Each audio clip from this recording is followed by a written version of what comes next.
pensions alimentaires, les pères crédits, les pères du week-end et des mercredis.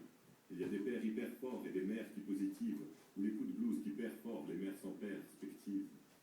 Mais s'il est persécuté, le père sait quitter. Et si la mère pleure, c'est l'enfant qui perd.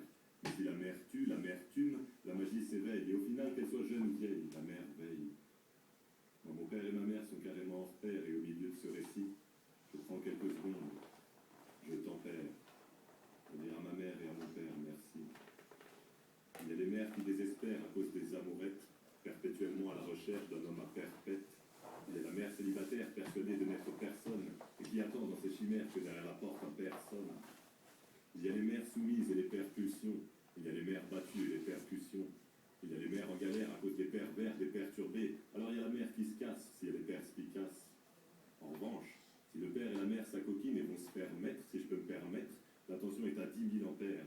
Car quand le père est en mer et que la mère obtempère, c'est la hausse du mercure, car le père percute et la mère permute. Le père tend sa perche et la mère se rit de cette performance, de ce perforant impertinent. Quelles sont les péripéties du